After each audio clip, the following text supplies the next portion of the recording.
মানুষ মুসলমান হয়েছে, নবীজির সুরত দেখে দেখে মানুষ মুসলমান হয়েছে। সুরত আমরা অনুসরণ করতে পারবো না, কিন্তু সুরত হলো প্রশংসনীয়, কিন্তু সিরাত আমরা অনুসরণ করতে পারবো। নবীজি ছিলেন মধ্যম আকৃতির সুঠাম দেহের অধিকারী একজন মানুষ। নবীজির গায়ের রং ছিল দুধে আলতা মিশানো পূর্ণিমার চাঁদের মতো ঝকঝকে আর চকচকে। নবীজির মাথার চুল ছিল কালো, ঘন, হালকা হালকা কোকড়ানো, কখনো বা কানের লতি পর্যন্ত, কখনো বা কাঁধ পর্যন্ত প্রলম্বিত। ওই চুলে যখন তেল দিয়ে তিনি আঁচড়াতেন, মনে হতো মৃদুমন্দ বাতাসে চুলগুলো ঢেউ খেলছে। নবীজির মাথা ছিল তুলনামূলক একটু বড়, কপাল ছিল চওড়া, ভ্রুগুলো ছিল জোড়া, ধনুকের মতো বাঁকা। ওই চোখের পলক যখন পড়তো, চোখের পাপড়িগুলো ছিল এক একটা ফুটন্ত গোলাপের পাপড়ির মতো। ওই গোলাপের পাপড়ি দিয়ে যখন চোখের পলক ফেলতো, মনে হতো মৃদুমন্দ বাতাসে চোখের পাপড়িগুলো যেন দোল খাচ্ছে। নবীজির চোখের কালো অংশ ছিল কৃষ্ণ কালো, সাদা অংশ ছিল শুভ্র সাদা। নবীজির নাক ছিল উঁচু, খাড়া, চিকন, এবং নবীজির ওই চিকন নাকের নিচেই ছিল খাড়া সরু একটা গোফ, আর ওই গোফের নিচেই ছিল মায়াবী রঙের গোলাপি দুইটা পাগল করা ঠোঁট। ওই ঠোঁট দিয়ে যখন তিনি মুচকি হাসতো, গোটা বিশ্ব অবাক দৃষ্টি দিয়ে তাকিয়ে থাকতো, যেন আসমান থেকে বিজলি চমকাচ্ছে। সাহাবীরা বলেন, নবী যখন হাসতো, তার হাসতার সময় দাঁতটা হালকা বের হতো, আর ওই দাঁতটা যখন হালকা বের হতো, মনে হতো মুখের ভিতর থেকে মণি মুক্তাগুলো উকি মারছে।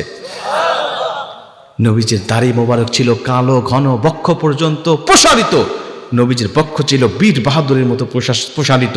নবীজির কাঁধ মোবারক ছিল একটু চওড়া, আর দুই কাঁধের মাঝখানে ছিল উঁচু একটা মাংসখণ্ড, যেখানে পরিষ্কার লেখা ছিল লা ইলাহা ইল্লাল্লাহু মুহাম্মাদুর রাসূলুল্লাহ, যাকে মাহারে নবুয়ত বলা হতো। আমার নবী যখন ঘেমে যাইতো, তখন তার ঘামগুলো সংরক্ষণ করার জন্য উম্মাহাতুল মুমিনিনরা, আমাদের আম্মা জানেরা, কাচের শিশি নিয়ে দৌড়াইতো, ওই ঘামগুলোকে সংরক্ষণ করে রেখে দিত। কখনো বা ঈদের দিনে, কখনো বা বিয়ের অনুষ্ঠানে ঘামগুলো পারফিউম আর আতর হিসাবে ব্যবহার করতো। আমার নবীর সূরত বর্ণনা করতে গেলে আপনারা সারা রাত শুনবেন যে এটা আবার কেমন সূরত হতে পারে, আল্লাহ মানুষকে এত সূরত দিতে পারে। আম্মাজান আয়েশা বলে, আরে মিশরের মেয়েরা, তোমরা আমার নবীর ইতিহাস তো জানো না, তোমরা ইউসুফ আলাইহিস সালামের সূরত দেখে মালটা কাটতে গিয়ে তোমরা হাত কেটে ফেলেছো, অথচ আমার নবীর সূরত যদি তোমরা পরিপূর্ণ দেখতে পেতে, তোমরা হাত কাটতে না, কলিজা কেটে ফেলতে। সেই সূরত হলো অনুসরণীয়, প্রশংসনীয়। আমরা সিরাতকে অনুসরণ করব, কিন্তু সূরত আমরা ইচ্ছা করলে অনুসরণ করতে পারবো না। তবে তিনি যেভাবে জামা পরতেন, তিনি যেভাবে চুল কাটতেন, এটা আমরা অনুকরণ করতে পারবো, ঠিক কিনা বলেন? কিন্তু আমরা যুবক সেগুলো করি না। আমরা করি এমন ব্যক্তির অনুসরণ যাকে নবীজি ডাইরেক্ট জাহান্নামী বলে ঘোষণা করেছেন। যারা ডাইরেক্ট জাহান্নামে যাবে, যাদেরকে অনুসরণ করলেও জাহান্নামে যাবে। মান তাশাব্বাহা বিকওমিন ফাহুয়া মিনহুম, নবীজি বলে তাদেরকে অনুসরণ করবে, ডাইরেক্ট তোমার ঠিকানা হবে তাদের সাথে। তার মানে তোরা জাহান্নামী, মানে তুমিও জাহান্নামী। আল্লাহ আমাদেরকে বেঁচে থাকার তৌফিক দান করুন। মুসলমান ভাইরা নামে লক্ষ্য করেন, চমৎকার একটি ঘটনা আমি আপনাদেরকে বলে দিয়ে আলোচনা শেষ করতে চাই। কারি আব্দুল বাসিত রাহমাতুল্লাহ আলাইহি বলে, আমাকে ডাক দেয়া বললেন, জাতির লোকেরা শোনো, সাংবাদিকরা আমাকে ডাক দেয়া বলেন, কারি আব্দুল বাসিত, তোমার কাছে জানতে চাই, বলো কুরআনুল কারীমের মুআজিজা তুমি যে দেখেছো, বলতেছো নবীর জামানায় যেমন আজও ঠিক তেমনই আছে, একটা মুআজিজার কথা আমাদেরকে বলো, যেই মুআজিজার কথাগুলো আমি শুনে শুনে বিশ্বাস করব, এবং জাতির উদ্দেশ্যে আমরা সাংবাদিকরা সেগুলো প্রচার করে দিব। কারি আব্দুল বাসিত রাহমাতুল্লাহ আলাইহি বলে, শোনো, তোমরা যদি আমার কাছ থেকে কোরআনের মুআজিজা শুনতে চাও, এমন একটা মুআজিজার কথা তোমাদের শোনাতে পারি, যেই মুআজিজা দেখে আমার হাতে হাত রেখে একদিনেই 10,000 মানুষ কালেমা পড়ে মুসলমান হয়েছিল। জোরে কোন সুবহানাল্লাহ। সাংবাদিক অবাক হয়ে গেলেন, কি ব্যাপার, এটা আবার কেমন মুআজিজার কথা বলো, একদিনেই 10,000 মানুষ মুসলমান হয়, এটা তো অবিশ্বাস্য রকম কথা হতে পারে। কারি আব্দুল বাসিত বলে, শোনো তাহলে কেমন করে 10,000 মানুষ আমার হাতে মুসলমান হয়। কারি আব্দুল বাসিত বলে, ওরা আমাকে জানতে চাইলো। আমি তখন তাদেরকে বলতে লাগলাম, শোনো, মিশরের প্রেসিডেন্ট জামাল আবদেল নাসের আমাকে চিঠি লিখলো, আমাকে বললো তুমি রাশিয়ার জমিনে যাবে, সেখানে কোরআন তেলাওয়াতের প্রতিযোগিতা হবে। শুধু কোরআন তেলাওয়াতের প্রতিযোগিতা তা নয়, পৃথিবীর জমিনে যত ধর্মগ্রন্থ আছে, প্রতিটা ধর্মগ্রন্থ থেকে একটা প্রতিযোগিতার আয়োজন করা হবে। আর যেই ধর্মের কিতাবটা আসমানি কিতাব বলে মনে হবে, যেই ধর্মের কিতাবটা সুন্দর মনে হবে, ওই ধর্মকে শ্রেষ্ঠ ধর্মের পরিচয় দেওয়া হবে, তাকে বিজয় করে দেওয়া হবে। কারি আব্দুল বাসেত বলে, আমাকে মিশরের প্রেসিডেন্ট ডাক দিয়ে বলছে, তুমি যে কণ্ঠে তেলাওয়াত করো, তোমার যে সুর, এই সুর দিয়ে যদি তুমি কোরআন তেলাওয়াত করতে পারো, তাহলে তোমার কোরআনকে তারা বিজয় করবে। কোরআন বিজয় হওয়া মানে ইসলামটা বিজয় হয়ে যাবে। আর ইসলাম যদি বিজয় হয়ে যায়, আমি তোমাকে সর্বোচ্চ সম্মান দিয়ে মিশরে গ্রহণ করে নিব। জোরে কোন সুবহানাল্লাহ। এখান থেকে আমরা একটা শিক্ষা পাই, যদি কোনো দেশের নাগরিক বিদেশে গিয়ে কোনো কিছু অর্জন করে, ওই দেশের সরকারের উপর দায়িত্ব হয় তাকে একটু সম্মান দেওয়া, ঠিক কিনা কোন? আর এই অর্জনটা যদি হয় মহাগ্রন্থ আল কোরআনের মাধ্যমে, শ্রেষ্ঠ গ্রন্থ আল কোরআনের মাধ্যমে, তাহলে ওই দেশের সরকারের উপরে ওয়াজিব হয়ে যাবে তাকে সর্বোচ্চ সম্মান দেওয়া, কথা কোন ঠিক কিনা? আমার দেশের কোরআনের হাফেজের ইতিহাস আপনারা জানেন, শত শত হাফেজে কোরআনরা বিদেশের জমিনে যায় আর ওরা ফার্স্ট পুরস্কার নিয়ে বাংলার জমিনে পা রাখে, কিন্তু বিগত বছরগুলো এদের কোনো সম্মাননা দেওয়া হয় নাই, কোনো সংবর্ধনা দেওয়া হয় নাই, ঠিক কিনা বলেন? কথা বলেন ঠিক কিনা? মুসলমান বন্ধু আমার, কিন্তু গুণীর কদর যেই দেশে করা হয় না, ওই দেশে গুণী বেশি দিন জন্ম নেয় না। এজন্য এতদিন যদিও কদর না হয়, এখন তাদের কদর করার দরকার আছে না নাই? আমি প্রায় মাহফিলে বলে এসেছি, এখন থেকে প্রতিটা প্রাইমারি স্কুলে একটা করে হাফেজে কোরআন সন্তানকে যদি আমরা নিয়োগ দিতে পারি, এটি একটা হাফেজে কোরআনের কর্মসংস্থানের ব্যবস্থা হবে। এবং ওই প্রাইমারি স্কুলের ছোট্ট ছোট্ট সন্তানেরা ছোট্টবেলা থেকে বিশুদ্ধভাবে কোরআন তেলাওয়াত শিখবে। আর ও যদি ছোট্ট থেকে বিশুদ্ধভাবে কোরআন তেলাওয়াত শিখতে পারে, ছোট্টবেলা থেকে বিশুদ্ধভাবে নামাজ শিখবে, বিশুদ্ধভাবে রোজা শিখবে, হজ শিখবে, যাকাত শিখবে, এমনকি ওই সন্তান যদি ডাক্তারও হয়, ইঞ্জিনিয়ারও হয়, ব্যারিস্টারও হয়, ও সন্তানের মা বাবা যখন মারা যাবে নিজেই ইমামতি করে জানাজা পড়াতে পারবে, কথা কোন ঠিক কিনা? কারি আব্দুল বাসেত বলছে, আমি চলে গেলাম তেলাওয়াত করার জন্য, আমি সেখানে গিয়ে দেখি হাজার হাজার মানুষের অবস্থান, আমি তাদেরকে দেখে সন্তুষ্ট হয়ে গেলাম, এত মানুষের উপস্থিতি এখানে, না জানি আমার তেলাওয়াত শুনে তারা কালেমা পড়ে মুসলমান হয়ে যাবে। কিন্তু না, আমি যখন ঘরের মধ্যে ঢুকতে গেলাম, সেখানে গিয়ে আমার মনটা খারাপ হয়ে গেল। আমি তাকিয়ে দেখি এখানে শত শত ধর্মের পণ্ডিতরা বসা রয়েছে। আমি যখন তাদের সাথে পরিচিত হচ্ছিলাম, তাদের সাথে হ্যান্ডশেক করছিলাম, ওরা আমার পরিচয়টা পাওয়ার পরে আমাদেরকে নাক ছিটকানো শুরু করেছে। আমি বুঝতে পারলাম আমার অপরাধ শুধু একটা, আমি হলাম মুসলমান। আমি দেখলাম হিন্দু, খ্রিস্টান, বৌদ্ধ, ইহুদি সব ধর্মের পণ্ডিতরা ঐক্য হয়ে আমার বিরুদ্ধে কথা বলে। আমি অবাক হয়ে তাকিয়ে দেখি সব ধর্মের লোকেরা এক হয়ে আমার ধর্মের বিরুদ্ধে কথা বলছে। আর আমরা মুসলিম জাতি এক ধর্মই এক হতে পারি নাই, বরং 36 দলে বিভক্ত হয়ে আছি, কথা কোন ঠিক কিনা? আজকে বাংলার জমিনে তাকিয়ে দেখেন, এক মুসলিম ধর্মের মধ্যে যত বিভেদ, অন্যান্য ধর্মের মধ্যে এত বিভেদ নাই, ঠিক কিনা বলেন? আমরা এক দলে শুধুমাত্র বিভক্ত হয়ে আছি তা নয়, ও কাফের, ও মুনাফিক, ও মুশরিক, ও ইহুদির দালাল, ও এটা করে, ওর সেটা করে, ওর আকীদা খারাপ, এই সমস্ত কথা বলে শুধুমাত্র আমরা বিভক্তি ছড়াচ্ছি, কথা কোন ঠিক কিনা? কিন্তু এখন কি আর বিভক্তি ছড়ানোর সময় আছে ভাই? এখন যে সময় আসছে, আমরা চাই সব এক হয়ে বাংলার জমিনটাকে ইসলামী রাষ্ট্র হিসাবে গড়ার, কথা কোন ঠিক কিনা? আমরা চাই আল্লাহর জমিনে আল্লাহর দ্বীনকে কায়েম করতে, কথা বলেন ঠিক কিনা? আমরা জানি সব দলের মধ্যে ছোটখাটো ভুল ত্রুটি আছে, মাসালাগত বিভক্তি থাকবেই, এটা স্বাভাবিক বিষয়। কিন্তু এক গ্লাস পানির মধ্যে, এক গ্লাস দুধের মধ্যে যদি একটা মশা পড়ে, আপনি কি পুরা গ্লাস দুধ ফেলে দিবেন? মশা ফেলে দিয়ে দুধটা খেয়ে ফেলবেন, ঠিক কিনা কোন?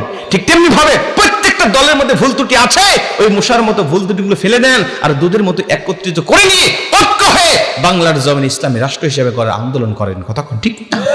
আমরা চাই বাংলার জমিন কোরআন দিয়ে চলুক, চান কি চান না? সবাই চান তো ইনশাল্লাহ? সব তো দেখছি, শান্তি একটা তো পাই নাই, একটা কোরআন দিয়ে পাঠায় দেখি না কোরআন আমাদের শান্তি দিতে পারে কিনা। দরকার আছে তো ইনশাল্লাহ। আল্লাহ আমাদের তৌফিক দান করুন, আমিন। কারি আব্দুল বাসেত বলছে, আমি তাকিয়ে দেখি সবাই আমার বিরুদ্ধে কথা বলে, সবাই ঐক্য হয়ে আমার বিরুদ্ধে কথা বলে। আমি বুঝতে পারলাম তারা আমাকে অপমানিত করবে, আজকের এই কনফারেন্স থেকে তারা আমাকে বিজয় তারা করবে না। আমি তাকিয়ে দেখি হঠাৎ করে মঞ্চ থেকে আয়োজনটা শুরু হয়ে যাচ্ছে, মঞ্চ থেকে পরিচালক মণ্ডলী মারবার ঘোষণা করতেছে, আমাদের মাঝে মূল আয়োজনটা এখন শুরু হয়ে যাবে। সব ধর্মের পণ্ডিতরা উপস্থিত হয়েছে, তারা নিজ নিজ ধর্মগ্রন্থ থেকে তেলাওয়াত করে আমাদের শোনাবে। কিন্তু সবাইকে একই রকম সময় দিতে পারবো না, যেই ধর্মের গুরুত্ব বেশি তাকে সময় দেব বেশি, যেই ধর্মের গুরুত্ব কম তাকে সময় দেব কম। আমাদের মাঝে খ্রিস্টানদেরকে সময় দেওয়া হবে সবচাইতে বেশি, তাকে সময় দেব আমরা 10 মিনিট পর্যন্ত, হিন্দুকে সময় দেব আমরা 8 মিনিট পর্যন্ত, বৌদ্ধকে সময় দেব 6 মিনিট পর্যন্ত। কারি আব্দুল বাসিত বলে এইভাবে টাইমগুলো বন্টন করতে করতে সবার শেষে আমার নামটা তারা জপলেন, আমার নামটা ধরে ডাক দেখা রে জাতির লোকেরা, মুসলমানের পক্ষ থেকে একটা পণ্ডিত এসেছে, তাকেও সময় দিতে হবে, কিন্তু বেশি সময় দিয়ে মূল্যবান সময় নষ্ট করতে পারবো না, তাকেও সময় দিব, কিন্তু বেশি সময় নয়, মাত্র 2 মিনিট। জোরে কর নাউজুবিল্লাহ।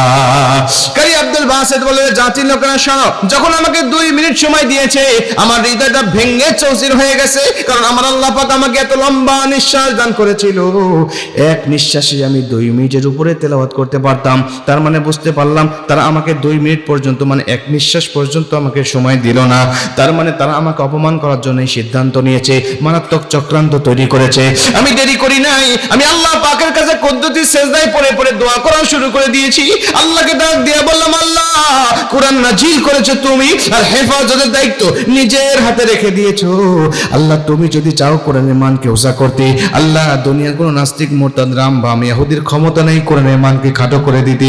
এজন্য তোমার কাছে আরজি থাকবে, আজকের এই কনফারেন্স থেকে তুমি আমার সম্মানটা বৃদ্ধি করো, আমার কোরআনের সম্মানটা বৃদ্ধি করো, আমার ইসলামের সম্মানটা তুমি বৃদ্ধি করে দাও। জোরে কোন সুবহানাল্লাহ। কারি আব্দুল বাসিত বলে আমি সেজদায় পড়ে গিয়ে দোয়া কবুলের যত শর্ত আছে সব শর্তগুলো মেনে মেনে আমি দোয়া করা শুরু করে দিয়েছি। কারি আব্দুল বাসিত বলে দোয়া কবুলের 3টা এমন শর্ত রয়েছে, যেই শর্ত মেনে যদি কেউ দোয়া করতে পারে, ওর দোয়াটা যত কঠিন হোক না কেন, ওর চাওয়াটা যত বড় হোক না কেন, আমার আল্লাহ পাক মুহূর্তের মধ্যেই তার দোয়াটা কবুল করে নেয়। মুসলমান 1 নম্বর শর্ত আমি আপনাদেরকে বলে দেই। নবীজি বলেন যখন তুমি আল্লাহর কাছে চাইবে, চাওয়ার আগে তুমি আল্লাহ পাকের কাছে কমপ্লিট একটা তওবা করে নিবে। তওবাটা কেমনে করবে শোনো, 5টা শর্ত মেনে একটা তওবা করতে হয়। 1 নম্বরে যে গুনাহটা তুমি করেছো, এই গুনাহটাকে গুনাহ বলে স্বীকার করবে, এটা পাপ বলে তুমি স্বীকার করবে। আল্লাহকে বলবে, আল্লাহ আমি যেটা করেছি এটা অন্যায়, আমি যেটা করেছি এটা পাপ, এটা করেছি এটা আমার ঠিক হয় নাই বলে তোমাকে স্বীকার করতে হবে। আমাদের মাঝে অনেক মানুষ আছে পাপ করার পরেও পাপকে স্বীকার করতে চায় না, বলে নামাজ না পড়লে কি হবে, আমার ঈমান বড় মজবুত আছে। ঠিক কি না কোন? এই লোক যদি আজীবন তওবা করে, তওবা কবুল হবে না। কেন? 5টা শর্তের মধ্যে 1 নম্বর শর্ত সে মেনে নেয় নেই, সে পাপী হিসাবে নিজেকে স্বীকার করছে না। পাপ করার পরে নিজেকে স্বীকার করতে হবে না, পাপী, আমি অন্যায় করেছি, যেটা করছি আমার ভুল হয়েছে, নামাজ কাজা করছি এটা আমার ভুল, করা ঠিক হয় নাই। 1 নম্বর শর্ত। 2 নম্বরে এই পাপটা দ্বিতীয়বার করবেন না বলে আল্লাহর কাছে ওয়াদা দিবেন। 3 নম্বরে এই পাপের বিনিময়ে আপনি বেশি বেশি করে নেক কাজ করতে থাকবেন। 4 নম্বরে এই পাপের বিনিময়ে আপনি বেশি বেশি মাল্লাদি মাল ইস্তিগফার, ইস্তিগফারের সাথে আপনি সবসময় আঠার মতো লেগে থাকবেন। 5 নম্বর হলো সবচেয়ে কঠিন। এটা কি বলবো? এটা বললে অনেক মুরব্বীরা রাগ করতে পারেন আমার উপরে। এটা হলো আপনাদের জিজ্ঞেস করে দিই, বলতে পারেন কিনা এমন কোন পাপ আছে যে পাপ করার পরে আল্লাহর কাছে তওবা করলেও আল্লাহ তওবা কবুল করে না? শিরিক। এটা আমাদের সমাজে অনেক ভুল ধারণা আছে। অনেকেই বলে যে শিরিকের গুনাহ তওবা করলে মাফ হয় না, কিন্তু একটা বিধর্মী যদি শিরিক করেছে, ও যদি মুসলমান হয় তওবা করে, আল্লাহ তাকে মাফ করবে না? আমি মুসলমান, আমি এতদিন ভণ্ড পীরের মাজারে মুরিদ ছিলাম, মনে করেন আমি পীরকে সেজদা দিছি, মাজারকে সেজদা দিছি, শিরিক করছি আমি। এখন যদি আমি ফিরে আসি তওবা করি, আল্লাহ কি আমাকে তওবা ক্ষমা করবে না, মাফ করবে না? তাহলে শিরকের গুনাহ মাফ হয় না? কি কইছে? হ্যাঁ, খোলা আছে। তওবা করলে শিরিকের গুনাহ মাফ হয়, তওবা না করে মারা গেলে শিরিক মাফ হয় না। এইটুকু আমরা বুঝি না, এইটাকে আমার পেছ লাগা ফেলি। তওবা করলে শিরিকের গুনাহ আল্লাহ মাফ করে দেয়, অগণিত আয়াত আছে, অগণিত আয়াত আছে শিরিকের গুনাহ মাফ হয়, তওবা করলে আল্লাহ ক্ষমা করে দেয়। একটা গুনাহ আছে যে গুনাহ তওবা করলেও আল্লাহ মাফ করে না। মাশাআল্লাহ। বান্দার হক, বান্দার হক যারা নষ্ট করে আল্লাহর কাছে ক্ষমা চায়, আল্লাহ বলে বান্দা তোকে ক্ষমা করবে না যতক্ষণ আমি আল্লাহ তোকে ক্ষমা করব না ততক্ষণ। হ্যাঁ, বান্দার কাছে ক্ষমা চাইতে হবে, তারপর আল্লাহর কাছে চাইতে হবে।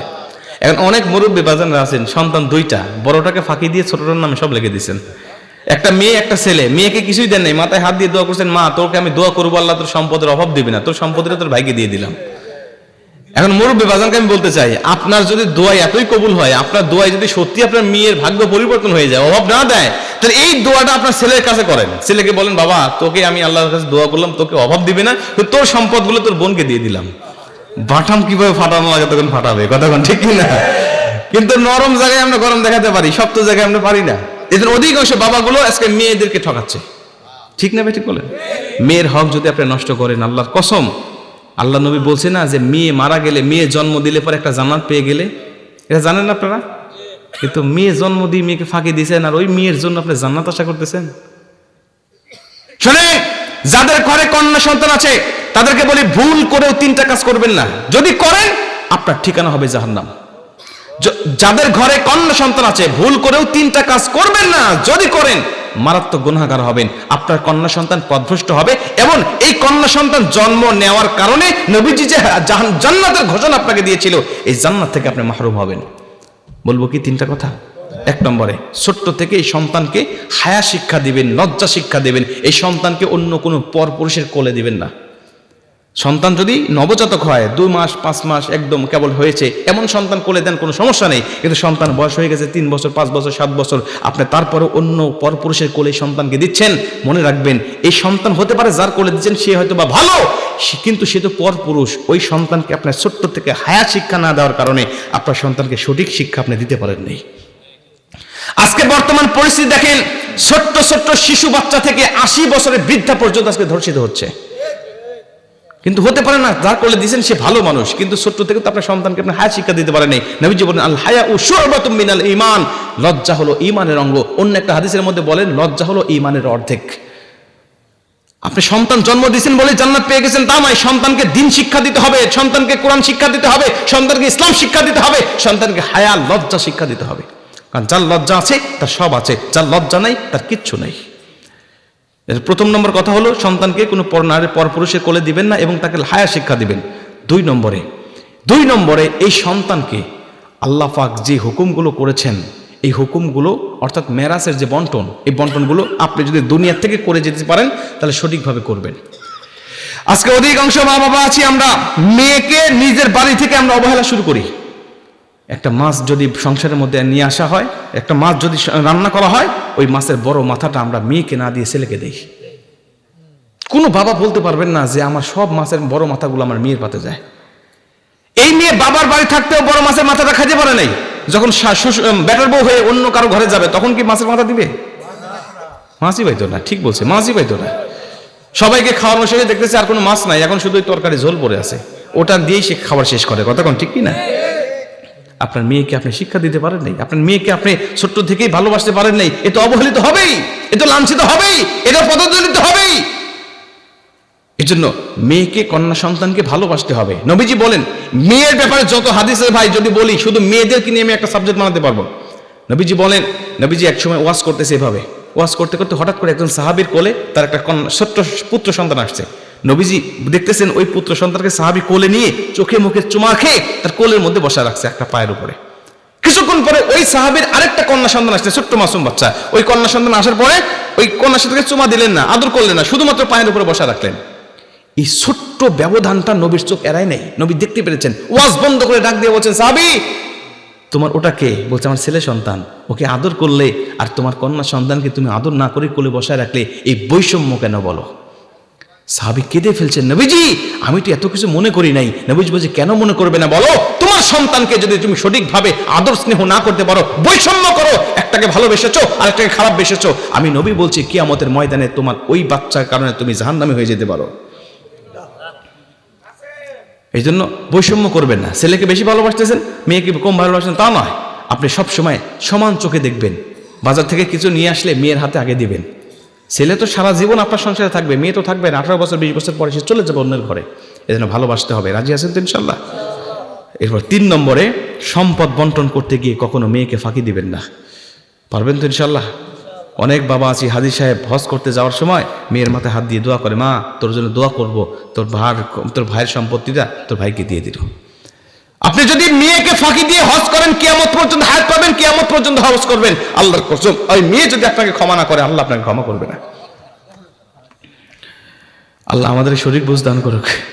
রাগ করতেছেন না যে হুজুর আমরা তো এই অকামা করে বসে আছি আর আমাদেরকে বলতেছেন? এই রোগ আছে না নাই? এলাকায় আছে? আল্লাহ আমাদের সঠিক বুঝ দান করুক। জোরে কেন আমি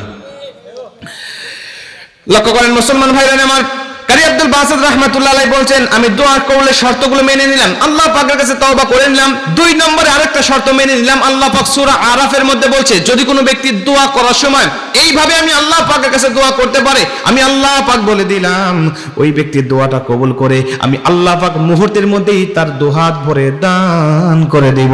জোরে কোন সুবহানাল্লাহ। আমি নিজে এই ফর্মুলা মেনে আল্লাহর কাছে যতবার দোয়া করেছি, আল্লাহর কসম আল্লাহ আমার দোয়াটা কবুল করে নিয়েছে। আপনি একটু ট্রাই করেন, আপনিও যদি চাইতে পারেন আল্লাহ পাক আপনাকে দান করবে। আল্লাহ পাক ডাক দিয়ে বলছে কেমনে দোয়া করবে শোনো, ওয়ালিল্লাহিল আসমাউল হুসনা ফাদউহু বিহা। যখন তোমরা আমি আল্লাহ পাকের কাছে কোনো কিছু চাইতে থাকবে তখন কেমনে চাইবে শোনো, আমি আল্লাহ পাকের অনেক নাম আছে, সিফতি নাম, এই সিফতি নামগুলো ধরে ধরে তোমরা আমার কাছে দোয়া করতে থাকবে। আমি আল্লাহ পাকের সিফতি নাম কি শোনো, আমি আল্লাহ পাকের সিফতি নাম আসমাউল হুসনা, সুন্দর সুন্দর নাম। হাদিসের মধ্যে 99টা বর্ণনা করা হয়েছে। এই 99টা নামের মধ্যে কিছু নাম আছে যে নামগুলোকে ইসমে আজম বলা হয়, পাওয়ারফুল নাম বলা হয়, ক্ষমতাধর নাম বলা হয়। এই নামগুলো ধরে ধরে যদি কোনো ব্যক্তি আল্লাহর কাছে দোয়া করতে পারে, আমার আল্লাহ পাক তার খালি হাত ফেরত দেয় না, দোয়াটা কবুল করে নেয়। জোরে কোন সুবহানাল্লাহ। কারি আব্দুল বাসিত বলছে আমি সেজদায় গিয়ে আল্লাহ পাকের কাছে এই 99টা নাম ধরে ধরে দোয়া করা শুরু করেছি। 1 থেকে 99টা পর্যন্ত ডাকা শুরু করেছি। আমি এভাবে আল্লাহকে ডাকতেছিলাম, আয় আমার আল্লাহ, তুমি তো সেই আল্লাহ যিনি আল্লাহুল্লাযী লা ইলাহা ইল্লাহু আর রহমানুর রহিমুল মালিকুল কুদ্দুসুস সালাম আল মুমিনুল মুহাইমিনুল আজিজুল জব্বারুল মুতাকাব্বির আল খালিকুল বারিউল মুসাব্বিরুল গফফারুল কাহ্হারুল ওয়াহ্হাবুর রাজ্জাকুল ফাত্তাহুল আলিমুল কবিরুল বাসির আল খাফিদুর রাফিউল মুইজ্জুল মুজিল্লুস সামিউল বাসিরুল হাকামুল আদালুল লতীফুল খবীর আল হালিমুল আযীমুল গফুরুশ শাকুরুল আলিয়ুল কবিরুল হাফিজুল মুকিতুল হাসিবুল জালিলুল কারীমুল রকিবুল মুজিবুল ওয়াসি আল হাকিমুল المجيد الباعث الشهيد الحق الوكيل القوي المتين الولي الحميد المحسن المبدئ المعيد المحيي المميت الحي القيوم الواجد المجيد الواحد الاحد الصمد القادر المقتدر المقدم المؤخر الاول والاخر والظاهر والباطن الولي المتعالي البر التواب المنتقم العفو الرؤوف المالك الملك ذو الجلال والاكرام المقسط المغني المانع الضر النافع النور الهادي البادي والباقي الوارث الرشيد الصبر صدق الله اكبر। কারি আব্দুল বাসিত বলে আল্লাহ পাক এই 99টা নাম ধরে যখন দোয়া করেছি, শুনে নাও আমার আল্লাহ পাক আমার দোয়াটা কেমনে কবুল করে নিয়েছে। আমি তাকিয়ে দেখি সব ধর্মের পণ্ডিতরা তেলাওয়াত করার জন্য যখন মঞ্চে চলে গিয়েছে, সব পণ্ডিতরা জাস্ট টাইমে তেলাওয়াত করে মঞ্চ থেকে নেমে এসেছে। আমার নামটা ধরে যখন ডাকা হয়েছে আমি চলে গিয়েছি মঞ্চে তেলাওয়াত করার জন্য। আমাকে ওই পরিচালক ডাক দিয়ে কয় শোনো, তোমাকে কিন্তু 2 মিনিট সময় দিয়েছি, এই 2 মিনিটের মধ্যেই তোমার তেলাওয়াতটা শেষ করে ফেলবে। আমরা তোমাকে একটা সিগন্যাল দেব, 2 মিনিটের মধ্যেই সিগন্যাল পাবে যখন তুমি তেলাওয়াত বন্ধ করে দিবে তখন। কারি আব্দুল বাসিত বলে আমি সিগন্যালের অপেক্ষায় না থেকে আল্লাহকে ডাক দিয়া বললাম, আল্লাহ এই মাইক্রোফোনটা চালু থাকবে যতক্ষণ, আমি তেলাওয়াত করতেই থাকবো ততক্ষণ। ওরা হয়তো আমাকে সিগন্যাল পাওয়ার পরে হয়তো মাইক্রোফোন বন্ধ করে দিতে পারে, হয়তো আমাকে ডিসকোয়ালিফাই করবে, আমাকে অপমান করবে, আমাকে ফেল বলে ঘোষণা দিবে, এতে আমার কোনো আপত্তি নেই। এই যে হাজার হাজার মানুষ আমার সামনে বসা আছে, আমি এদেরকে আমি কোরআনে তেলাওয়াত দীর্ঘ সময় পর্যন্ত যদি শোনাতে পারি, ওরা আমার কোরআনকে বিশ্বাস করে কোরআনের সুন্দর তেলাওয়াত শুনে অবশ্যই আমার ধর্ম সম্বন্ধে পজিটিভ একটা ধারণা তারা নিয়ে আসবে। জোরে কোন সুবহানাল্লাহ। কারি আব্দুল বাসিত বলতে শোনো জাতির লোকেরা, আমি সঙ্গে সঙ্গে আল্লাহ পাকের কাছে তেলাওয়াত করা শুরু করে দিয়েছি। আমার তেলাওয়াত চলতেছে, ওরা আমাকে 2 মিনিট পরে মাইক্রোফোনটা বন্ধ করে দেওয়ার পর্যন্ত হুমকি দিয়েছে, 2 মিনিট পরে সিগন্যাল দেওয়ার কথা আমাকে বলেছে। আমি তেলাওয়াতটা করতেছি, সূরা তাহা থেকে আমার তেলাওয়াত চলতেছে। আমার যত কণ্ঠ আছে সব কণ্ঠ আমি ছেড়ে দিয়েছি, যত সুর আছে সব সুরগুলোকে উজাড় করে দিয়েছি। জীবনের শেষ তেলাওয়াত মনে করে তেলাওয়াত আমি শুরু করে দিয়েছি। শোনো জাতির লোকেরা, আমি তাকিয়ে দেখি সবাই আমার তেলাওয়াত শুনে হা করে তাকিয়ে আছে। পিনপন নিরাপত্তা, কারো মুখে কোনো সাউন্ড নাই, শুধুমাত্র মনে হচ্ছে মন মানসিকতা এই জগতে নাই, তাদের অন্য জগতে চলে গেছে। আমি সুযোগটা হাতছাড়া করি নাই। এক নিঃশ্বাস তেলাওয়াত শেষ হয়, অন্য নিঃশ্বাস তেলাওয়াত আমার শুরু হয়ে যায়। এভাবে তেলাওয়াত করতে করতে করতে করতে ঘড়ির দিকে লক্ষ্য করে তাকিয়ে দেখি 45 মিনিট সময় তেলাওয়াত হয়েছে। একজন পরিচালকও আমার তেলাওয়াতে বাধা প্রদান করে নাই। জোরে কোন সুবহানাল্লাহ, আল্লাহু আকবার বলেন। 45 মিনিট সময় যখন শেষ হয়েছে, আমি তাকিয়ে দেখি ওই পরিচালক মণ্ডলী আমাকে ডাক দিয়ে কয়, কি কারি আব্দুল বাসিত, তোমাকে 2 মিনিট সময় দেওয়া হয়েছিল, আর বলা হয়েছিল 2 মিনিট পরে একটা সিগন্যাল দেব, সিগন্যাল পাবে যখন তেলাওয়াত বন্ধ করবে তখন, কিন্তু এখনো তোমাকে সিগন্যাল দেওয়া হয় নাই, তেলাওয়াত কেন বন্ধ করেছো? তুমি এখনো সিগন্যাল পাও নাই, তেলাওয়াত করে বন্ধ করেছো, তুমি সিগন্যাল পাবে না যতক্ষণ তেলাওয়াত করতেই থাকো ততক্ষণ। তোমার তেলাওয়াত শুনে আমাদের অতৃপ্ত আত্মাকে আজকে তৃপ্ত করে নিতে চায়। আব্দুল বাসিত বল, ঘড়ির দিকে তাকিয়ে দেখো তো কত বাজে। ঘড়ির দিকে তাকিয়ে উনি লাফিয়ে উঠেছে, ডাক দিকে, এটা কিভাবে সম্ভব? খ্রিস্টানকে 10 মিনিট সময় দিয়েছিলাম, বারবার বিরক্ত হয়ে ঘড়ি দেখছি কখন তার সময় শেষ হবে। হিন্দুকে সময় দিয়েছিলাম 8 মিনিট, 3 মিনিট কমাই দিয়ে 5 মিনিট করে দিয়েছি। বৌদ্ধ তো কি তেলাওয়াত করতেছিল, বিরক্ত হয়ে মঞ্চ থেকে নামায় দিয়েছি। আর তোমার কিতাব কেমন বলো? 2 মিনিট সময় পেয়ে 45 মিনিট পার করলে এখনো মনে হচ্ছে 2 মিনিটের তৃপ্তি যেন অন্তরে ঢোকে নাই। এটা কেমন তেলাওয়াত বলো? তোমার তেলাওয়াত শুনি আমরা অতৃপ্ত আত্মাকে আজকে তৃপ্ত করে নিলাম। শোনো, কারি আব্দুল বাসিত বলছে, আমার কাছে এসে আমার হাতটা চেপে ধরে কপাল একটা চুমা দিয়ে ডাক দিয়া কয়, যে ধর্মের কিতাব মানুষকে হেদাহিত জ্ঞান ভুলাই দিতে পারে, এতক্ষণ পর্যন্ত টাইম সম্বন্ধে জ্ঞান ভুলাই দিতে পারে, 2 মিনিট সময় নিয়ে 45 মিনিট পর্যন্ত বিরক্তহীনভাবে বসায় রাখতে পারে, এই কিতাব আর যাই হোক কোনো মানুষ লিখতে পারে না। এই কিতাব লিখেছেন যিনি, আমাদের সৃষ্টিকর্তা তিনি। অতএব ওই সৃষ্টিকর্তা যে ধর্মের কথা বলছি, কোরআন যে ধর্মের কথা বলছে, ও ধর্মটাই সত্য ধর্ম। ইন্না দীনা ইনদাল্লাহিল ইসলাম। দেরি করলাম না, কালেমা পড়ে মুসলমান বানিয়ে দাও। কারি আব্দুল বাসিত বলে, ওই কনফারেন্স শেষে আমার হাতে হাত রেখে 10,000 মানুষ মুসলমান হয়েছিল। এখন বলেন, কোরআনে মুআজিজা আছে না নাই? কোরআনের ক্ষমতা আছে না নাই? এই কোরআনের ক্ষমতা যদি আমার সাথে ফিটিং করতে পারি, আমার ক্ষমতা বাড়বে নাকি কমবে? এই কোরআনের ক্ষমতা যদি দেশের সাথে ফিটিং করতে পারি, মাথায় যদি চুল নাও থাকে, টাক মাথা, তাও কোনো সমস্যা নাই। মা বাবা ওই সন্তানের সাথে মেয়ে বিয়ে দিতে চায়, ঠিক না ঠিক? আর আপনি সরকারি চাকরি করেন, অথচ আমার মা বাবা আমাকে বলেই নেই কি চাকরি করে। কয়েদের ট্রেনের লাইন চলে গেছে, ওই ট্রেনের লাইনের পাশে একটা পার্শ্ব রাস্তা আছে, আমি ওখানে দাঁড়িয়ে থাকি। যখন ট্রেন যায় বাঁশ নামায় দিই, ট্রেন চলে গেলে বাঁশ উঠায় দিই। কয়, ও আপনি গেটম্যান? কয়, তুই আমাকে গেটম্যান বলে তাচ্ছিল্য করতেছিস, তুই জানিস আমার ক্ষমতা কত? কয়েকটা গেটম্যানের আর কি ক্ষমতা থাকে? কয়, তোকে বোঝাইলে বুঝবি না, আগামীকাল সকালে তোকে নিয়ে যাব। বাসর রাত শেষে কুয়াশার সকালে নতুন বউকে টেনে হিঁচড়ে নিয়ে আসছে ক্ষমতা দেখাবে বলে। ট্রেন আসতে অনেক বাকি আছে, ও বাঁশ নামায় দিয়ে বসে আছে। হাজার হাজার ভ্যান, রিক্সা, মোটরসাইকেল সব লাইন হয়ে দাঁড়িয়ে আছে। ও ডাক দেখায়, দেখ তুই তো বিশ্বাস করতেছিলি না আমার ক্ষমতা কত, শুধু একটা বাঁশ নামায় দিয়েছি বলে সবাই লাইন হয়ে দাঁড়িয়ে আছে। কেউ, আচ্ছা আপনার তো অনেক ক্ষমতা, আর কি ক্ষমতা আছে? আরও আছে। বাঁশ উঠায় দিছে, ট্রেন আসতেছে। ও পকেট থেকে লাল কাপড় বের করে ট্রেনের ড্রাইভারকে বারবার সিগন্যাল দিচ্ছে। ট্রেনের ড্রাইভার চিন্তা করলেন হয়তো বা লাইন ক্লিয়ার নেই, কোনো সমস্যা। এই জন্য ট্রেনটা থামায় দিয়ে নেমে এসে ডাক দেখা, ভাই কোনো সমস্যা? ভাই কোনো সমস্যা নাই। আমার বউ বিশ্বাস করতেছিল না আমার ক্ষমতা কত, এই জন্য ট্রেনটা থামায় একটু ক্ষমতা দেখাইলাম। ট্রেনের ড্রাইভার তো রেখে রেখে আগুন, ডাক দেখা, আমি ফাজলামো করো, কত গুরুত্বপূর্ণ মানুষ বসে আছে, বিভিন্ন জায়গায় যাবে, আর তুমি বউকে খুশি করার জন্য ক্ষমতা দেখাচ্ছ। এই বলে দিয়েছে থাপ্পড়। থাপ্পড় যখন মারছে, বউ ডাক দেখা, আচ্ছা তুমি একটা বাস নামায় দিলে হাজার হাজার ভ্যান, রিক্সা, মোটরসাইকেল দাঁড়িয়ে যায়, বুঝলাম। একটা কাপড় উচ্চা করলে ট্রেনের মধ্যে একটা গুরুত্বপূর্ণ যানবাহন দাঁড়িয়ে যায়, বুঝলাম। এই লোকটা তোমাকে সোয়ার মারলো কেন, এটি তো বুঝলাম না। কয়ে, পাগলি তুই এটা বুঝলি না? এতক্ষণ আমি দেখালাম আমার ক্ষমতা, এখন ও দেখালো ওর ক্ষমতা। বিশ্বাস করেন, আজকে এই ক্ষমতা দেখা দেখে চলছে শুধু নির্দিষ্ট ক্ষমতা। আজকে যে দল ক্ষমতায় থাকে, নির্দিষ্ট ক্ষমতাগুলো জনগণের উপর বাস্তবায়ন করতে থাকে। এরপরে আরেক দল যখন ক্ষমতা যায়, তখনও তারা নির্দিষ্ট ক্ষমতাগুলো জনগণের উপর বাস্তবায়ন করতে থাকে। মাঝখানে জনগণের অবস্থা বড় বেকায়দায়, কথা কোন ঠিক কি না? কিন্তু নির্দিষ্ট ক্ষমতা বাস্তবায়ন না করে যদি কুরআনুল কারীমের ক্ষমতা আমরা বাস্তবায়ন করতে পারতাম, আল্লাহর কসম করে বলতে পারি, আগামীকালকে পূর্ব দিগন্ত থেকে রক্তিম সূর্য উদিত হবে। এটা যেমন মহাসত্য, তাম পৃথিবীর অশান্তির বেড়াজালকে ভেদ করে, তাম পৃথিবীর অশান্তির বেড়াজালকে ভেদ করে এই দুনিয়ার যেমন শান্তি ফেরত আসবে, এটাও ঠিক তেমনই সত্য, কথা কোন ঠিক না? এই জন্য কোরআন যেখানে শান্তি সেখানে, ইসলাম যেখানে শান্তি সেখানে। আল্লাহ আমাদেরকে ইসলাম পরিপূর্ণভাবে পালন করা তৌফিক দান করে। জোরে কোনা আমিন। আরেকটু জোরে কোনা আমিন। তাহলে বলেন, কোরআন মানার দরকার আছে না নাই? কোরআন তেলাওয়াত করার দরকার আছে। নবীজি বলে, আল মুমিনু ইয়ামুতু বিআরাকিল জাবিন। মুমিন যখন মারা যায় তার কপালটা ঘেমে যায়। কি ঘেমে যায়? কপাল ঘেমে যায়। যদি দেখো যে কোনো ব্যক্তি মারা যাওয়ার সময় কপালটা ঘেমে গেছে, বুঝে নিও খুশনসিব, লোকটা জান্নাতের মধ্যে চলে গেছে। মুসলমান ভাইরা আমার 6 নম্বরে নবীজি বলেন, যেই ব্যক্তি দুনিয়ার জমিন থেকে বিদায় নেয়, মা মিন মুসলিমিনা ইয়ামুতু ইয়াউমুল জুমআতি আও লাইলাতিল জুমআ ইল্লা ওয়াকাহুল্লাহু ফিতনাতাল কবর। নবীজি বলেন, যেই ব্যক্তি দুনিয়ার জমিন থেকে বিদায় নিয়ে চলে যায়, এমন অবস্থায় সে জুমার দিনে অথবা জুমার রাতে বিদায় নিয়ে চলে গেছে, আর ও যদি মুমিন হয়, মুসলিম হয়, আমার আল্লাহ তাকেও জান্নাতি মরণ দান করে দিয়েছে। জোরে কোন সুবহানাল্লাহ। 7 নম্বর জান্নাতি জান্নাতি মৃত্যু সম্বন্ধে নবীজি বলেন, যে ব্যক্তি দুনিয়ার জমিন থেকে শহীদ হয়ে বিদায় নিয়ে চলে যায়। শহীদ কারা? যারা দুনিয়ার জমিন থেকে আল্লাহর জমিনে আল্লাহর দ্বীন কায়েম করতে গিয়ে বিদায় নিয়ে চলে যাবে, ওরা হলো শহীদ। আল্লাহ পাক কিয়ামতের ময়দানে তাদেরকে উত্তম প্রতিদান দান করে দিবে। মুসলমান বন্ধু আমার, আল্লাহর নবী বলে শুধু আল্লাহর রাস্তায় জীবন দেওয়াকে শহীদ বলা হলে আমার উম্মতের মধ্যে শহীদের সংখ্যা কমে যাবে।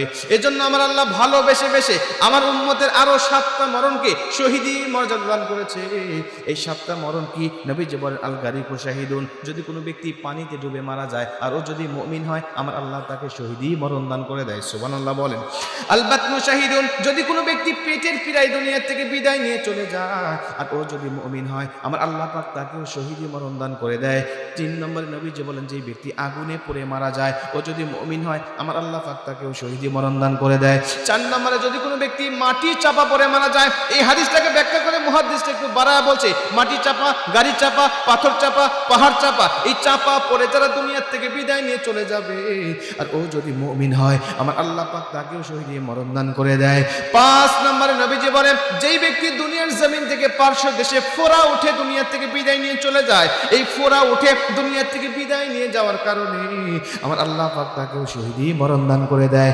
6 নম্বরে নবীজি বলেন, যেই ব্যক্তি মহামারীতে আক্রান্ত হয়ে বিদায় নিয়ে চলে যায় ও যদি মুমিন হয়, আমার আল্লাহ পাক তাকেও শহীদি মরণ দান করে দেয়। এই যে করোনা মহামারী গেল, এই করোনা আক্রান্ত হয়ে যত মুসলমান বিদায় নিয়ে চলে গিয়েছে, যদি তার ঈমান থেকে থাকে, সে যদি মুসলমান হয়ে থাকে আর আমার নবীজির হাদিস যদি সত্য হয়ে থাকে, তাহলে আল্লাহ পাক তাকেও শহীদি মরণ দান করে দিয়েছে। জোরে কোন সুবহানাল্লাহ। 7 নম্বরে নবীজি বলেন, যেই সমস্ত মায়েরা সন্তান প্রসব করতে গিয়ে দুনিয়া থেকে বিদায় নিয়ে চলে গেছে, আমার আল্লাহ পাক তাদেরকেও শহীদি মর্যাদা দান করেছে। জোরে কোন সুবহানাল্লাহ। আল্লাহ পাক আমাদের সবাইকে শহীদি এবং জান্নাতি মরণ দান করে দিন। জোরে কোন আমিন। আরেকটু জোরে কোন আমিন। কষ্ট পাইছেন আপনারা? কষ্ট পাইছেন? আল্লাহ পাকের কাছে দোয়া করি, আজকে যেমন একই সাথে একই মাহফিলে আল্লাহ পাকের কিছু বান্দা শেষ পর্যন্ত কোরআনের কথাগুলো বললাম এবং শুনলাম, আল্লাহ যেন জান্নাতের মধ্যেও আমাদেরকে জান্নাতের যে মাহফিলটা হবে ওই মাহফিলের শ্রোতা হিসাবে এভাবে বসার তৌফিক দান করে। আর একটু জোরে করে আমিন। তাহলে আমরা দোয়ার দিকে যাই নাকি? হ্যাঁ, প্রবাসীরা আচ্ছা আচ্ছা, অনেকেই টাকা পয়সা দিয়েছেন, অনেকেই সহযোগিতা করেছেন, কেউ টাকা দিয়ে, কেউ পয়সা দিয়ে, কেউ বুদ্ধি দিয়ে, কেউ সময় দিয়ে, কেউ শ্রম দিয়ে। আল্লাহ পাক সবার সহযোগিতাগুলো যেন কবুল করে নেয়। জোরে কোন আমিন। আরেকটু জোরে কোন আমিন। জি জি, আপনারা মাদ্রাসার কাজ শুরু করেছেন না? আল্লাহ পাক যেন আপনাদের দ্বারা তৌফিক দান করেন। এরপরে যারাই শ্রম দিয়েছেন, আমার মনির ভাই না, মনির ভাই সহ যারাই যেভাবে শ্রম দিয়েছেন, আল্লাহ পাক যেন সবাইকে উত্তম প্রতিদান দান করেন। আমিন। আজকের মাহফিলের সভাপতি সাহেব উনি বসে আছেন, আলহামদুলিল্লাহ উনি সভাপতি নাকি বলেন? উনি সভাপতি আজকের মাহফিলে। খবরদার, সামনের বছর থেকে সভাপতি যার দায়িত্ব দিবেন, কন্ডিশন দিবেন, তাকে শর্ত দিবেন, শেষ পর্যন্ত থাকতে হবে। যদি থাকতে পারো তোমাকে সভাপতির দায়িত্ব দেবো, আর না হলে তোমার মতো সাঁতার সভাপতির দরকার নেই আমার। ঠিক কিনা বলেন? আমরা সবাই দরুদ ইব্রাহিম পাঠ করে একবার। আল্লাহুম্মা সাল্লি আলা মুহাম্মাদ ওয়া আলা আলি মুহাম্মাদ কামা সাল্লাইতা আলা ইব্রাহিম ওয়া আলা আলি ইব্রাহিম ইন্নাকা হামিদুম মাজিদ। আল্লাহুম্মা বারিক আলা মুহাম্মাদ ওয়া আলা আলি মুহাম্মাদ কামা বারাকতা আলা ইব্রাহিম ওয়া আলা আলি ইব্রাহিম ইন্নাকা হামিদুম মাজিদ। আল্লাহুম্মা আমিন। ربنا ظلمنا أنفسنا وإن لم تغفر لنا وترحمنا لنكونن من الخاسرين. ربنا آتنا في الدنيا حسنة وفي الآخرة حسنة وقنا عذاب النار.